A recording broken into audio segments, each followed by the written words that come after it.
기도하시겠습니다. 사랑과 은혜가 많으신 하나님, 오늘도 이렇게 주님 앞에 저희를 불러주시고 주님께 예배드림으로 하루를 시작하게 하심에 감사합니다. 오늘도 주님께서 저희에게 주실 말씀을 기대하며 주님께서 저희와 함께 하실 것을 기대하며 이 시간에 모였습니다. 주님, 이 시간 저희가 기도하고 주님 앞에 나올 때 응답하시고 저희를 만나주시는 귀하고 거룩한 시간이 될 수 있도록 인도하여 주시옵소서. 제 몸과 마음이 연약한 것들, 또 저희 아직까지 신앙이 연약한 것들이 있다면 주님께서 저희를 돌보시고 힘을 주셔서 저희 연약한 부분을 채워지고 더욱더 주님과 연합하여서 신실한 믿음을 가지고 나아갈 수 있는 신앙인들로 성장하게 하여 주시옵소서. 주님 말씀을 따르는 것이 쉽지 않지만 늘 주님을 따라가기 위하여 그 주님을 사모하는 자리에 저희가 모일 수 있도록 하여 주시옵소서. 그 주님을 사모하는 자리에 모이는 것이 곧 주님께 떨어지지 않는 것이며 주님께 신령과 진정의 은혜를 받는 것인 줄로 믿습니다. 주님, 그 주님께 의지하면서 저희가 신앙생활할 수 있도록 늘 주님을 사모하는 마음을 가지고 자리에 나올 수 있도록 인도하여 주시옵소서. 몸과 마음이 아프신 분들 주님께서 치유하여 주시옵시고 또 이 시간에 함께하지 못하신 분들도 주님께서 함께하셔서 주님께 나아와서 예배드릴 때가 가장 행복하고 즐거운 시간임을 저희가 다시 한번 깨달아 알게 하여 주시옵소서. 감사합니다. 저희의 죄악된 모든 모습들, 저희 부족한 모든 모습들 주님께서 아시지만 그것들 다 회복시키시고 용서하여 주신 줄 믿습니다. 주님, 주님과 함께 날마다 새로워지는 삶을 살아갈 수 있도록 함께하여 주시옵소서. 감사합니다. 예수님의 이름으로 기도합니다. 아멘.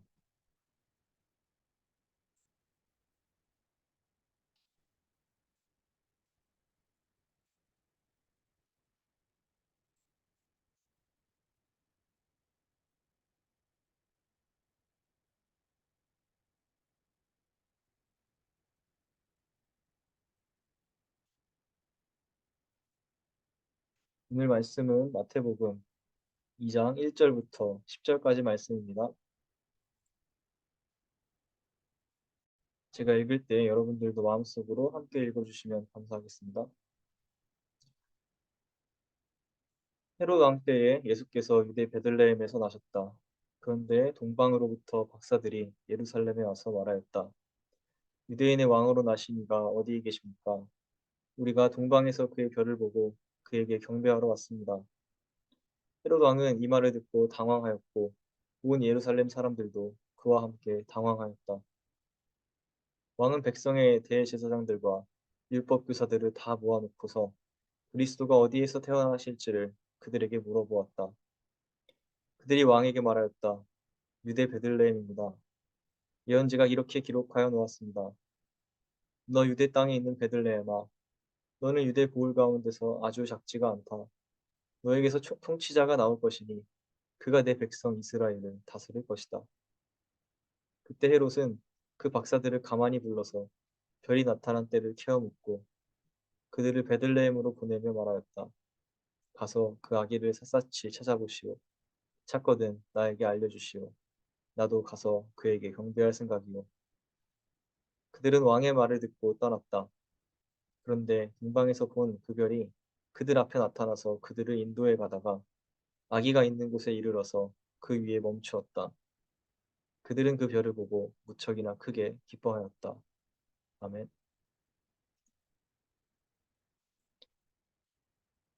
마태복음 2장은 복음서에서 유일하게 동방 박사들이 등장합니다.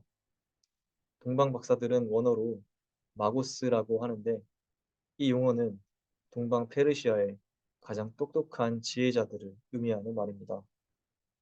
이들은 세계적으로 인정받는 자들이었고 명성이 자자했으며 매우 영향력이 있던 자들이었습니다.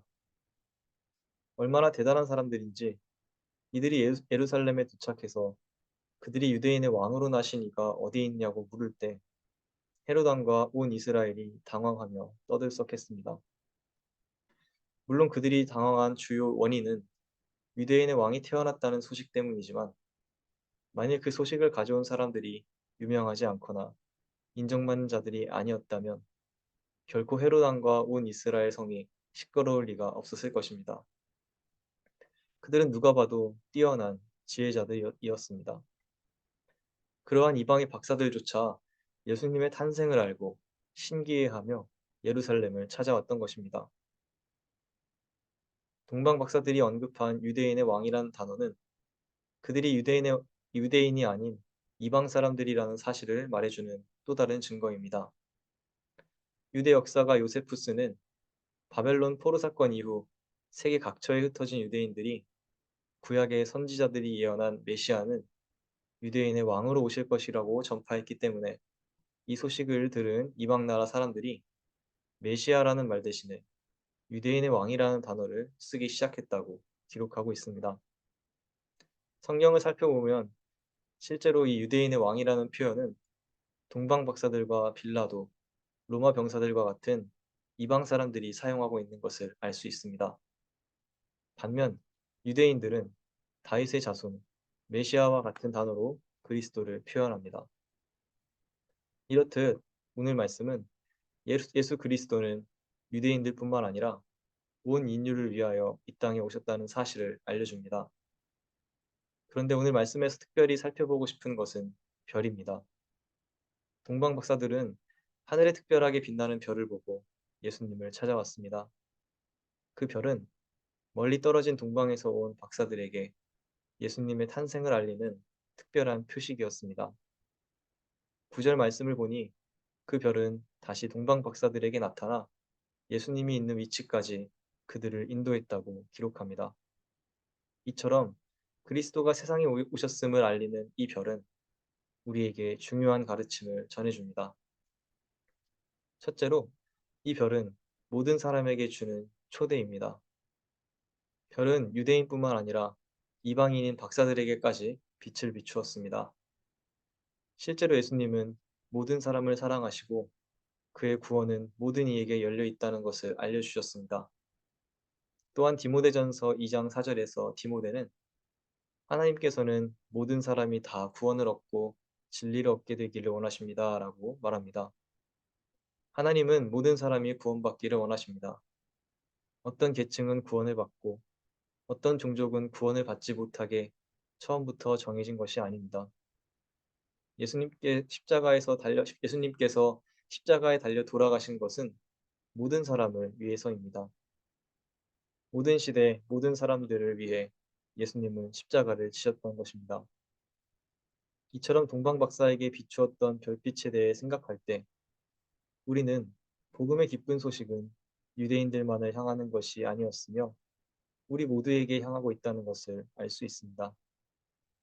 예수님을 받아들이고 그의 사랑에 응답할 수 있는 기회를 우리 모두에게 주신 것은 우리 모두를 향한 하나님의 차별 없는 사랑인 것입니다. 두 번째로, 별은 우리가 예수님을 만나기 위해 찾아가는 노력과 믿음의 중요성을 상징합니다. 박사들은 별을 따라 예수님을 찾아왔습니다. 이는 우리가 예수님과의 관계를 갖기 위해서는 신앙의 훈련과 믿음이 동반되어야 한다는 교훈을 담고 있습니다. 만약 동방의 박사들이 별빛을 보고 그저 감탄만 하고 그 별을 쫓아 유대인의 왕의 탄생을 경배하러 움직이지 않았다면 그들은 예수님의 탄생을 마주할 수 없었을 것입니다. 그들이 별빛을 보고 그것을 따라가기로 작정하고 먼 길을 걸어왔을 때 그들은 마침내 예수님을 영접할 수 있게 되었습니다. 예수님은 항상 우리를 기다리고 계십니다. 우리는 동방박사들처럼 믿음으로 그를 찾아갈 때 주님의 은혜와 사랑을 발견할 수 있습니다. 이렇게 우리가 열심으로 새벽 예배에 참여하며 하나님 말씀을 사모하는 우리의 모습은 예수님을 만나기를 기대하며 먼 길을 떠난 동방박사들과 같은 모습인 것입니다. 주님을 간절히 찾을 때 주님을 만나게 되는 놀라운 순간이 여러분들에게 찾아오시기를 간절히 기도합니다. 또한 별빛은 우리를 인도하시는 하나님을 의미합니다. 9절 말씀에서 별빛은 동방 박사들을 예수님이 계신 곳까지 인도해 주었다고 말하고 있습니다. 하나님은 우리가 믿음의 길을 계속해서 걸어갈 수 있도록 우리와 늘 함께 하시는 분이십니다. 하나님은 여호수아에게 강하고 담대하라, 두려워 말며 놀라지 말라, 네가 어디로 가든지 내 하나님 여호와가 너와 함께 하시니라 하고 말씀하셨습니다. 마태복음 28장에서 예수님은 제자들에게 내가 세상 끝날까지 너희와 항상 함께 있으리라 하고 말씀하셨습니다. 동방박사들의 길을 안내했던 별빛은 예수님은 언제나 우리와 함께 하시며 우리의 길을 인도하시는 분이라는 사실을 알게 해줍니다. 만약 박사들에게 별이 나타났기 때문에 그들은 먼 사막을 지나 예수님께 경배 드리러 갈 수 있었습니다. 그들이 예수님을 만나는 길이 얼마나 험난했겠습니까? 길도 험악하지만 예수님을 죽이려는 헤롯 왕의 위협 또한 그들을 괴롭혔습니다. 하지만 하나님은 그들을 보호하셨고 별을 통해 안전하게 그들을 예수님께로 안내했습니다. 마찬가지로 우리도 삶을 살아갈 때, 우리의 신앙의 길을 걸어갈 때 늘 나를 도우시는 하나님을 바라보아야 합니다.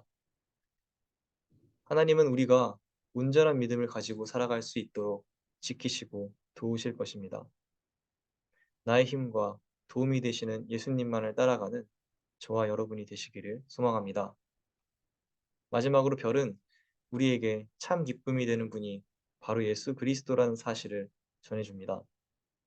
마지막 10절 말씀을 보니 동방박사들은 그 별을 보고 무척이나 크게 기뻐했다고 말합니다. 예루살렘에 도착했지만 예수님이 계신 곳을 정확히 알지 못해 근심하던 그들에게 다시 나타난 큰 별은 큰 기쁨과 위로가 되었습니다. 그리고 그 별을 따라간 동방 박사들은 마침내 예수님을 만나게 되고 큰 기쁨으로 예수님께 예물을 드리며 경배할 수 있었습니다. 동방 박사들이 기뻐한 이유는 그들이 마침내 예수님을 발견할 수 있었기 때문입니다. 이처럼 예수님은 우리에게 기쁨이 되시는 분인 줄로 믿습니다. 예수님을 만나는 것이 내 삶에서 가장 기쁜 일이라는 사실을 믿으시기 바랍니다. 사도 바울은 빌립보서 4장 4절에서 주님 안에서 항상 기뻐하라고 말합니다. 주님이 우리에게 기쁨을 주시는 분이시기 때문입니다. 비록 우리 삶 가운데 어려운 일들이 여전히 많이 일어날 수 있습니다. 기도를 했지만 여전히 삶의 문제가 해결되지 않고 하나님이 마치 내 기도를 듣지 않으시는 것처럼 나쁜 일들이 일어날 수도 있습니다. 하지만 그럼에도 불구하고 끝까지 하나님을 향한 신뢰를 저버리지 않는 우리가 되시기를 소망합니다. 동방 박사들을 인도하던 별빛은 항상 그들 위에 떠 있던 것이 아니었습니다. 어느 순간에 그 별빛이 어둠 가운데 사라져 동방 박사들은 어디로 가야 할지 몰라 근심하며 헤롯 왕과 유대 사람들에게 유대인의 왕이 태어난 곳을 묻게 되었습니다. 하지만 하나님께서 다시 별을 그들에게 보여주시며 그들을 위로해 주셨습니다. 어려움 가운데에서 다시 별을 보았기 때문에 그들은 더욱 크게 기뻐했던 것입니다. 사랑하는 성도 여러분, 어려움 가운데에서도 끝까지 우리를 돌보시는 주님을 바라보시기 원합니다. 동방 박사들을 인도했던 별처럼 하나님은 우리의 삶을 인도해 주실 것입니다. 비록 잠시 그 별이 어둠 가운데 사라져 보이지 않는 순간들이 우리 삶 가운데 찾아오더라도 다시 나타날 그 별을 기다리며 끝까지 믿음을 잃지 않고 신앙생활을 멈추지 않을 때 마침내 예수님을 영접했던 동방 박사들처럼 우리 또한 예수님을 만나고 승리하게 될 줄로 믿습니다. 오늘 하루도 어둠 가운데에서 나를 향한 사랑으로 빛나는 하나님의 별을 쫓아 하나님이 예비하신 목적지까지 도달하는 승리의 삶을 사시기를 기도합니다. 기도하겠습니다. 우리의 빛이 되시는 거룩하신 아버지 하나님, 오늘 말씀을 통해서 동방 박사들을 인도했던 예수님의 큰 별을 보았습니다. 주님, 주님께서도 우리 삶 가운데 동방 박사들이 인도했던 그 별들처럼 늘 저희를 인도하시는 줄 믿습니다. 때로는 그 별이 희미해서 보이지 않을 때가 있습니다. 때로는 어둠에 가리워져서 길을 몰라 헤매일 때가 있습니다. 하지만 주님의 별은 항상 그 자리에 있었습니다. 어둠 가운데서 다시 나타나실 그 주님의 별을 기다리며 마침내 그 주님의 별을 발견하고 예수님을 영접했던 동방 박사들처럼 저희 또한 주님께서 저희를 끝까지 항상 인도하시는 줄을 믿으며 힘들고 어려운 순간이 저희에게 찾아와 예수님이 저에게 보이지 않는 순간이 오더라도 끝까지 나를 향한 주님의 사랑을 믿고 의지하기 원합니다. 그리고 그럴 때에 다시 나의 앞길을 인도하시고 나의 길을 예비하시고 나를 도와주시고 붙드시는 그 주님을 저희가 의지하면서 주님께서 우리에게 예비하신 우리 각자에게 주님께서 맡겨주신 그 사명의 목적지까지 저희가 도달할 수 있도록 늘 함께 하시고 붙잡아 주시고 도와주시옵소서. 저희는 부족하고 연약하지만 하나님을 의지하면서 나아갑니다. 주님, 저희의 부족한 것들, 저희의 아픈 것들 주님께서 모두 아시고 채워 주실 줄로 믿습니다. 저희의 그 어려운 것들을 주님께 맡길 때에 주님께 겸손으로 나아가서 맡길 때에 주님께서 불쌍히 여기시고 저희 앞길을 인도하시고 저희의 저희를 주님과 항상 동행하는 사람들로 세워 주시옵소서. 오늘 말씀을 마음에 품고 세상으로 나아갈 때에 세상의 유혹 가운데 지는 것이 아니라 하나님만을 바라보면서 승리하는 하루가 될 수 있도록 주님 인도하여 주시옵소서. 감사합니다. 이 모든 말씀 예수님의 이름으로 기도드립니다. 아멘. 감사합니다.